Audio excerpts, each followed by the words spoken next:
administrator here at the Illinois Veterans Home. Okay, and how many people would you say kind of work on a daily basis with the veterans out here? We have over 500 employees. In a day's time, we'll have 350, 360 on staff at any point in time during the day. That's awesome. So you would say that, I guess, over the years, now where else have you I've never actually asked you that before. Where else have you actually been? I mean, have you been in management positions and roles throughout your life and stuff like that, or? Yeah, so I've been in long-term care my entire career.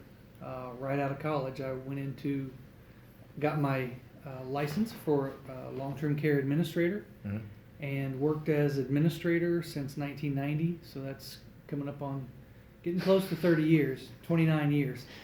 So I've been in all sorts of arrangements in the private sector, nonprofit. I've worked for nonprofit organizations, church affiliated organizations, and here we are to the grandiose veteran supported facility. So been a broad spectrum in my career. So you'd say, I would say one of the reasons why I came to you is knowing you from the Marine Corps League and always helping with different things we got. You seem to be more of people oriented, so I thought you would be one of the best people to ask, to the thousand, there's all kinds of people out there always looking for jobs, okay? And people always go to college professors, and there's nothing wrong with going to a college asking about a job and everything.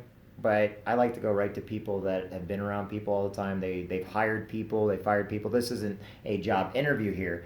I'm just here to ask you, when someone's coming, let's just start from the beginning. When someone's coming in, say, to the vet's home or any place, what would the very first thing, say they just say, hey, I see this place on the street, I bet you I can go in there and turn in an application or whatever else. What would you say would be the best way to handle if you're coming in to get a job? Mm-hmm. Let's start with dress attire. Okay. If I came in, and just so people know, and this is me usually talking a little bit, I'm going to switch this over here. So I go in, and I come in, I'm wearing all baggy clothes and everything else, and I go to your secretary, or I go to the administration and say, hey, can I get an application, please? Sure. That's probably not something I would recommend doing. Am I correct on that? Yeah. Could you kind of tell me what you're looking for, and are people being evaluated right away from the time they walk in, which I know several places I've had. I know they told me that from the time I walked in that door where they met me, even on the phone calling, Mm-hmm. I was being evaluated. Mm-hmm. Would you elaborate a little bit? So let me start by saying, first of all, there is a difference in where you apply. For example, at a state facility Mm-hmm. or a state agency like the Vets Home, like Unemployment Security, there's typically a very structured process. And a lot, especially with the state agencies, they like to take the subjectivity out.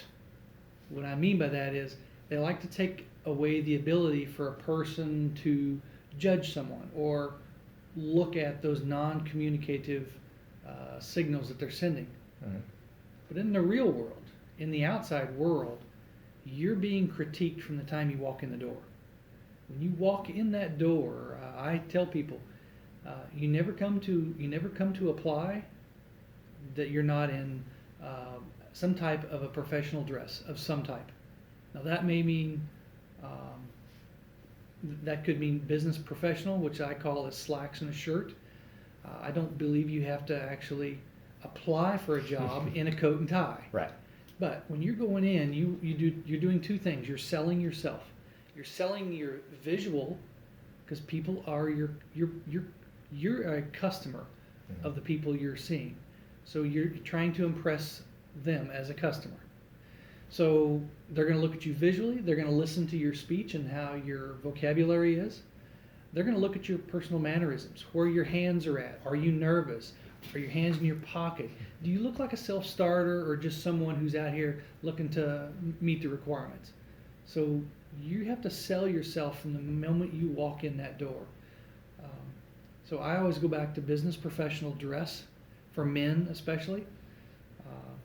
Now it's a different issue when it's time for the interview. Mm-hmm. When it comes time to the interview, if it's not, depending upon the type of position it is, if it's a skills or technical, you need to look nice. You need to wear a pair of either slacks or blue jeans. You can wear jeans, but that's for a welding job. Right. Okay.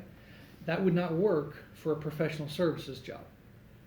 When I go to an interview, I have a coat and tie on. There's no question, it's a coat and tie, because that's a professional interview. Always overdress for the interview. They will notice that, and they'll say that person is prepared. So it's selling yourself. And I'd say it's not just a coat and tie, and this is going to sound really weird, but since we are talking with military, two things. Make sure you're not a wrinkle bomb. I know it sounds really weird, but people can get a coat and tie, and like somebody might have borrowed it from their dad, or they might have borrowed it from a friend, and they just hurried up and put it on. And sometimes it's better not to wear a tie if you don't know how to tie one. But also no cursing, no jokes. I always tell people no jokes, because I'm the type of person, if I'm around my friends, yes, I've got fun jokes. But if I'm going in for an interview, I mean, what say you? I mean, if someone, you're trying to get to know somebody, and trying to figure out, are you looking for the leaders, or are you looking for the person that's just going to hang on every word, So when I have someone coming in to talk with me about applying for a job, Mm-hmm. I'm looking to see if they can communicate, first of all. And I am looking to see what level they communicate on. My daughter always said, "Dad, you don't know a stranger. You can talk to anybody." And that comes from whatever it may be, maybe small town where you get to know everybody.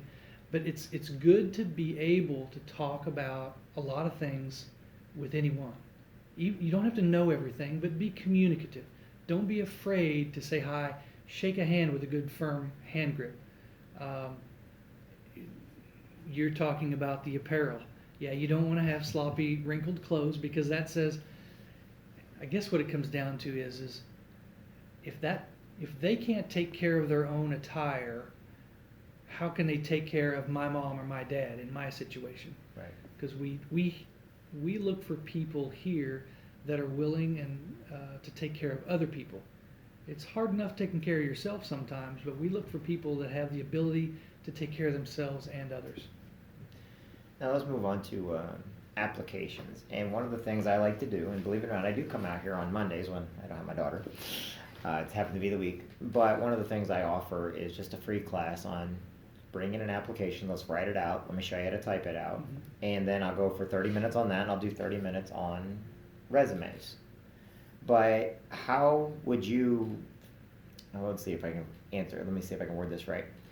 The difference between an application and a resume to me is night and day. After you've been to college and everything, you learn that you want your skills on a resume so people can learn about you. But when I was first initially getting in the workforce when I was 16, I wrote out an application, mm-hmm. but I was always taught to type it out. Make sure it looks nice and proper and everything else.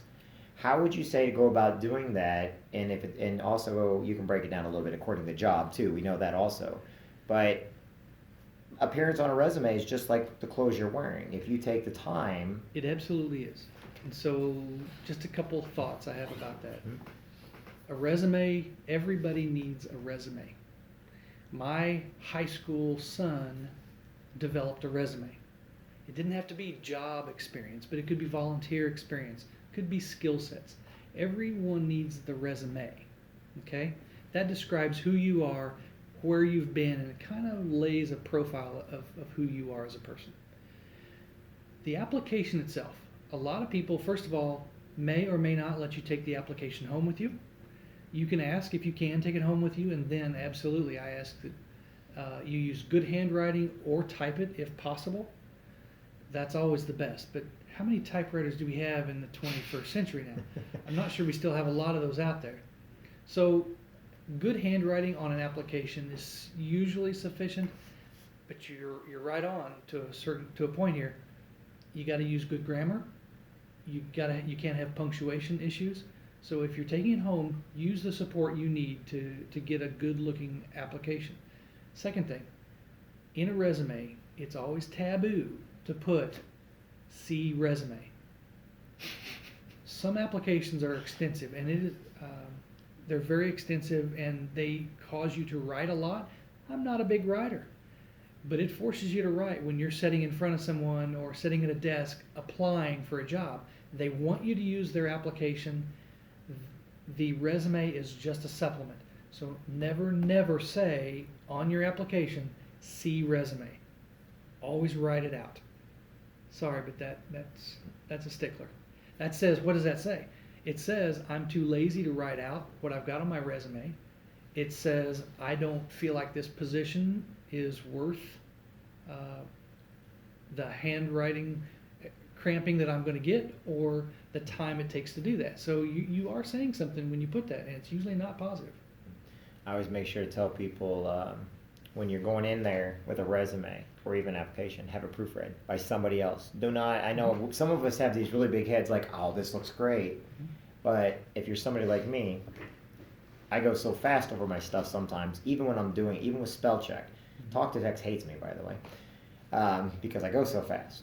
But sometimes we don't see our own mistakes because we're so in the habit of making them that we don't see them. So I tell them to go over to maybe like the library. They're going to give you, they'll do, there's people that look at it for free. That's just, they'll look it over or go somewhere where they do job, where they help you with like manpower, the job skills, and have them look it over for you. Even a family friend or somebody that anybody be willing to look over your resume, and have a couple people look it over because they may see something that you may not have saw, or maybe won't apply to where you're going, or actually could hurt your chances of going somewhere. Always get a third party to review your work if possible.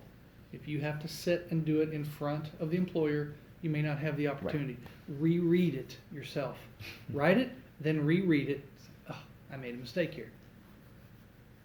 But you always get the third party experience if you can. I was telling them it's like that 8th grade when they had you fill out everything on the paper, but at the very beginning you didn't read the directions and said, put your name on the paper, turn it over, and no one did it. Push it again. And then they're like, what? Well, all you had to do is put your name on the paper. You didn't read the directions, so make sure you're reading everything. I also tell them to, and maybe you can elaborate on this, do research on the business you're going into. Oh. Know it. Don't just go in there applying. Know the business. Mm-hmm. Do your homework on it. Why? Because you can read anything on the internet nowadays. You can look up people. You can find out who they are. And if you take the time there and they see you took the time, they may give you the time right back. No question. You need to do your research on the company that you're applying for. It's impressive to me when someone can quote me my turnover statistics or my resident occupancy census. I know they've done their homework then. That's impressive to me because a lot of people don't take that time to do it. That again, it's selling yourself. It says that I care enough to research, to take the time to know know the company that I'm working for. And ultimately, who you work for matters. So you as an employee need to know who you work for. Okay. Well, I think that's pretty much what I wanted to do for today, and I really appreciate your time and everything. And let me switch this over here so that I can do it. So everybody knows one of the reasons why I came to Troy is, first off, Troy's working with a lot of people, but I've also saw his kindness whenever he's working with all the Marine Corps League or the American Legion. His job, he's got to work with government. He's got to work with a lot of different areas. And by doing that, he's learned tact. He's learned great people skills, and just who he is working with me, being able to deal with me, that in itself is impressive. I'll tell you that. But he's a very honorable guy, and I know for years the Veterans Home has been part of a staple in Quincy, and I just felt that he's taking it to a whole new level, and he's able to work. Politics don't matter when it comes to working with people and the medical field or housing areas. It's about getting the job done and finding a way to do it where everybody's happy, and he's been doing an outstanding job, and for that I commend you on. And at that, I'll give you the last word, and then we'll finish it up for today. And like I said, I really appreciate you taking the time out for me and my daughter over here, who I'm sure I'm going to be on a roller coaster when I watch this, but no, I love it at that. Well, thank you. I think it's important that people have some of these tips because it is, especially with the generation that we have up and coming today, speaking of your daughter, it's important. You're interviewing with a different generation. And that generation you're interviewing with typically is looking for characteristics and values that they want to see, that they hold dearly. So you need to resonate those values. So with that, thank you. Thank you very much, Troy. I appreciate you. All right.